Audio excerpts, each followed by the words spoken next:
Masikitiko makubwa nawajulisha tena kwa tarehe 17 Machi mwaka huu majira ya saa 12 jioni tulimpoteza kiongozi wetu shupavu aliyekuwa Rais wa Jamhuri ya Muungano wa Tanzania Mheshimiwa Dr. John Pombe Joseph Magufuli ambaye amefariki kwa maradhi ya moyo katika hospitali ya Mzena jijini Dar es Salaam alipokuwa akipatiwa matibabu.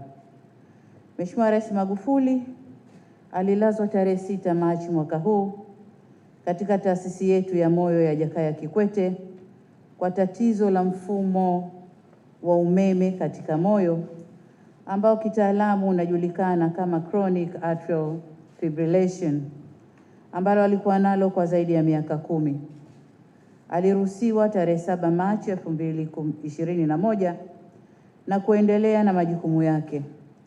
Tarehe 14 Machi mwaka huu alijisikia vibaya na akakimbizwa katika hospitali ya Mzena ambapo aliendelea kupata matibabu chini ya uangalizi wa madaktari na wauguzi wa taasisi ya moyo ya Jakaya Kikwete hadi umauti ulipomkuta. Kwa mujibu wa sheria mazishi ya viongozi wa kitaifa, nchi yetu itakuwa katika kipindi cha maombolezo kwa siku 21 na bendera zitapepea nusu mlingoti. Aidha, mipango ya mazishi itakuwa kama ifuatavyo.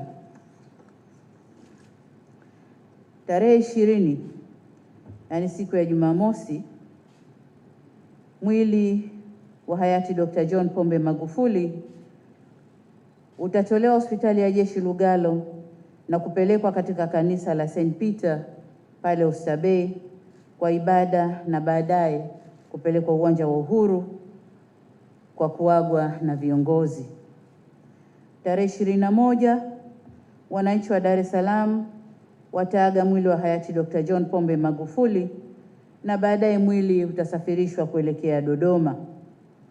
Tarehe 22, mwili wa hayati Dr. John Pombe Magufuli utaagwa rasmi jijini Dodoma kuanzia saa 3 asubuhi na siku hii itakuwa siku ya mapumziko.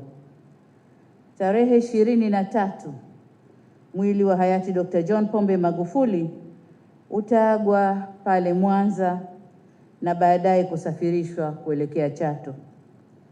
Tarehe 24 ni siku ambayo wanafamilia na wananchi wa Chato na maeneo jirani wataaga mwili wa hayati Dr. John Pombe Magufuli. Tarehe 25, shughuli ya mazishi kufanyika baada ya ibada katika kanisa Katoliki pale Chato. Siku hii pia ni siku ya mapumziko.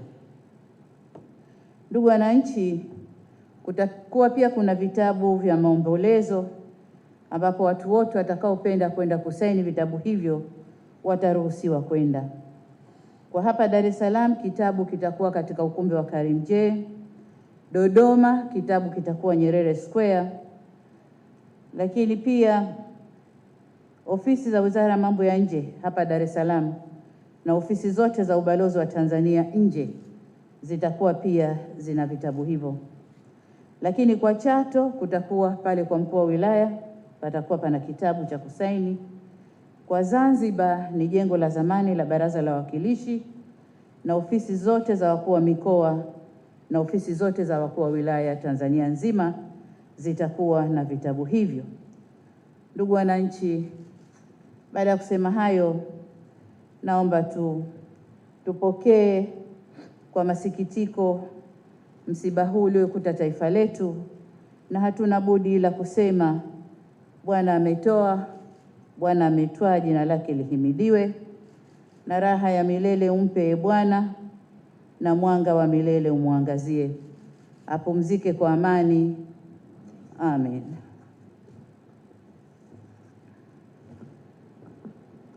Baada ya taarifa hiyo, ndugu wananchi, sasa naomba mniruhusu kidogo nizungumze nanyi baada ya kiapo cha urais. Mheshimiwa Dr. Hussein Ali Mwinyi, Rais wa Zanzibar na Mwenyekiti wa Baraza la Mapinduzi, Mheshimiwa Profesa Ibrahim Khamis Juma, Jaji Mkuu Mahakama Kuu ya Tanzania, Mheshimiwa Job Ndugai, Spika wa Bunge la Jamhuri ya Muungano wa Tanzania, Mheshimiwa Kassim Majaliwa, Waziri Mkuu wa Jamhuri ya Muungano wa Tanzania, Mheshimiwa Omar Makungu, Jaji Mkuu wa Zanzibar, Mheshimiwa Zuberi Maulid, Spika wa Baraza la Wawakilishi la Zanzibar, ndugu Bashiru Ali Kakurwa, Katibu Mkuu Kiongozi, waheshimiwa viongozi wetu wastaafu, Mzee Ali Hassan Mwinyi, Rais mstaafu wa awamu ya pili, Mheshimiwa Jakaya Mrisho Kikwete, Rais mstaafu wa awamu ya tatu, Mheshimiwa Abeid Amani Karume, Rais mstaafu wa awamu ya sita pale Zanzibar, viongozi wa vyombo vya ulinzi na usalama, ndugu viongozi wa dini, viongozi wa vyama vya siasa mliopo, ndugu waandishi wa habari, mabibi na mabwana, assalamu alaikum. Bwana asifiwe. Ndugu wa Tanzania wenzangu, leo si siku nzuri sana kwangu ya kuhutubia taifa, maana nimeelemewa na kidonda kikubwa kwenye moyo wangu na mzigo mkubwa mabegani kwangu. Kiapo nilichokula leo, tofauti na viapo vyote nilivyowahi kula katika maisha yangu, tofauti na viapo vya awali ambavyo nilivila kwa faraja, nderemo, vifijo na bashasha tele. Leo nimekula kiapo cha juu kabisa katika nchi yetu adhimu Tanzania, nikiwa na majonzi tele na nchi ikiwa imetandwa na wingu jeusi la simanzi kubwa. Nimekula kiapo katika siku ya maombolezo. Kwa ajili hiyo mtaniwia radhi kwa nitaongea kwa uchache na kwa ufupi sana. Tutatafuta wasaa mwingine hapo baadaye, tuzungumze, tukumbushane na tuwekane sawa juu ya mambo mengi yanayohusu taifa letu na mustakabali wake na matarajio yetu ya siku za usoni. Mniruhusu basi leo niseme machache sana kama ifuatavyo. Ndugu wananchi, mtakumbuka tarehe 17 Machi nikiwa Tanga, kwa mara ya kwanza nilipata fursa ya kulihutubia taifa katika hali ya udharura na kutoa taarifa ya kifo cha mpendwa wetu. Nilitumia fursa ile kuwajulisha juu ya msiba mkubwa uliofikia nchi yetu kwa kuondokewa na aliyekuwa rais wetu mpendwa na amiri jeshi wetu mkuu, Mheshimiwa Dr. John Pombe Magufuli. Nikiri kuwa si jambo ambalo nilikuwa nimejiandaa nalo wala kulitazamia. Ni jambo ambalo hatujawahi hata kuwa na uzoefu nalo wala rejea nalo katika historia ya nchi yetu. Ni kwa mara ya kwanza tumekuwa na mazingira ya aina hii ambayo tumempoteza rais wa nchi akiwa madarakani. Ni mara ya kwanza pia kwa aliyekuwa makamu wa rais kuwapa kuwa rais katika mazingira ya aina hii. Ndugu viongozi na ndugu wananchi, nichukua fursa hii kwa mara nyingine tena kutoa rambirambi zangu za dhati kwa Mama Janet Magufuli, mjane wa hayati Mheshimiwa Rais John Pombe Magufuli, lakini pia Mama Susan Magufuli, mama mzazi wa marehemu Dr. John Pombe Magufuli, watoto na familia, ndugu jamaa na marafiki, kwa kuondokewa na kipenzi chao na mhimili muhimu wa familia.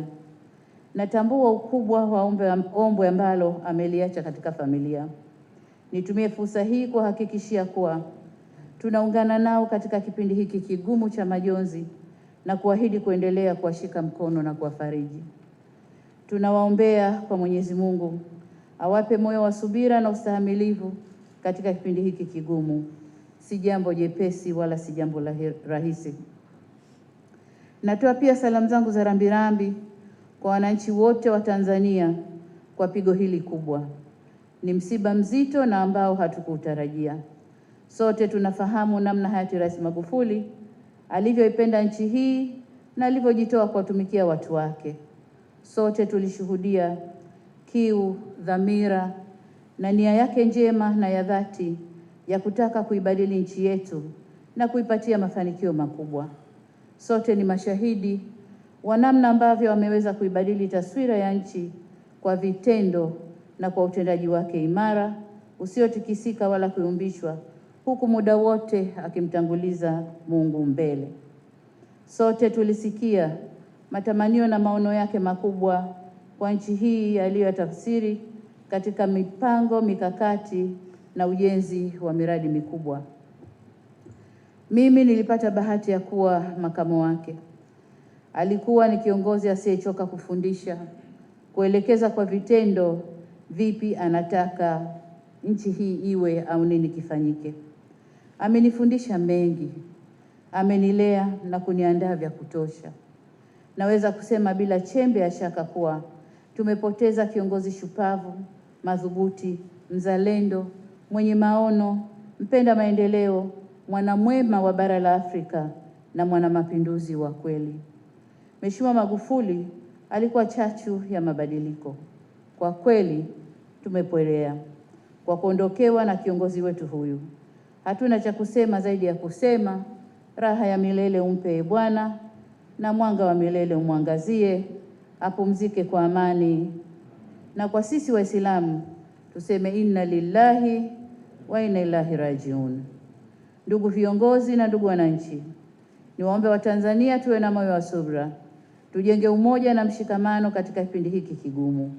Niwahakikishie kuwa tuko imara kama taifa, na sisi viongozi wenu tumejipanga vizuri kuhakikisha kuwa tunaendelea pale mwenzetu alipoishia.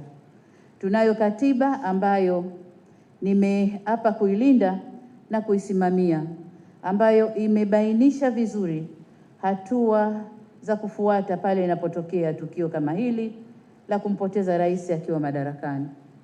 Isitoshe, nchi yetu inayo hazina nzuri ya uongozi na misingi imara ya utaifa, udugu, umoja na ustahimilivu na nidhamu ya vyombo vyetu vya ulinzi na usalama iliyojengwa na viongozi waliotutangulia kwa kuanzia na waasisi wetu hayati baba wa taifa Mwalimu Julius Kambarage Nyerere na hayati mzee wetu Sheikh Abeid Amani Karume.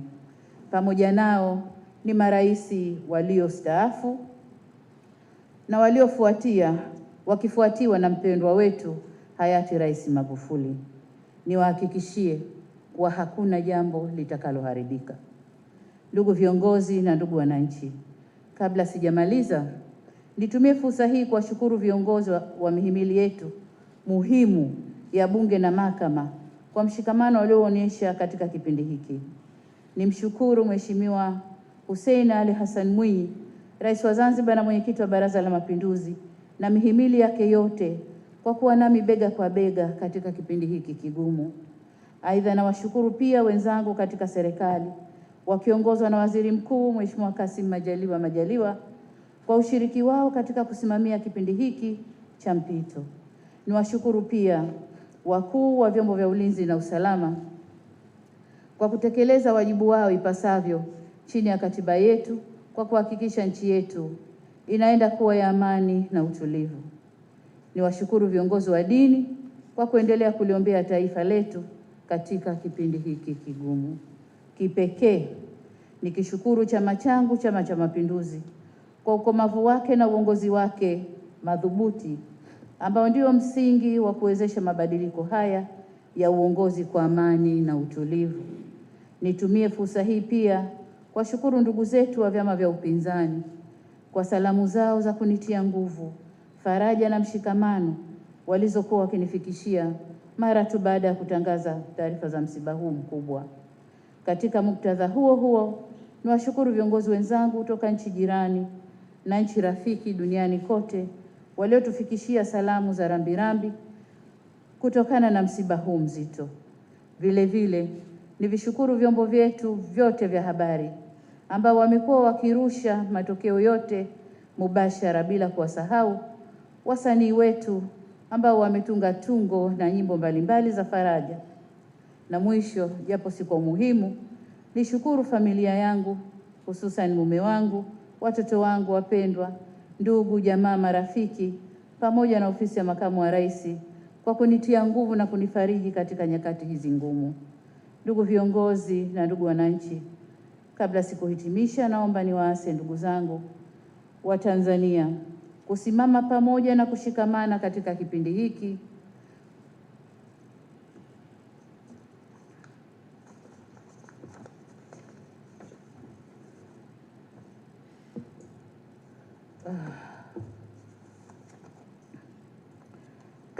hiki cha maombolezo. Huu ni wakati wa kuzika tofauti zetu na kuwa wamoja kama taifa. Ni wakati wa kufarijiana, kuoneshana upendo, udugu wetu, kudumisha amani yetu, kuenzi utu wetu, uzalendo wetu na utanzania wetu. Huu si wakati wa kutazama mbele kwa mashaka, bali ni wakati wa kutazama mbele kwa matumaini na kujiamini. Si wakati wa kutazama yaliyopita, bali ni wakati wa kutazama yajayo. Si wakati wa kunyosheana vidole, bali ni wakati wa kushikana mikono na kusonga mbele. Ni wakati wa kufutana machozi na kufarijiana ili tuweke nguvu zetu za pamoja kujenga Tanzania mpya ambayo mpendwa wetu Rais Magufuli aliitamani. Kama nilivyotangulia kusema awali, leo ni si siku ya kusema sana. Ni wakati wa kuomboleza na kutafakari yale yote mema aliyotufanyia mpendwa wetu, kipenzi chetu na aliyekuwa rais wetu hayati Dr. John Pombe Joseph Magufuli. Zaidi, tuungane sote kumwombea kwa Mwenyezi Mungu ampumzishe roho yake mahala pema peponi. Amen. Asanteni sana kwa kunisikiliza.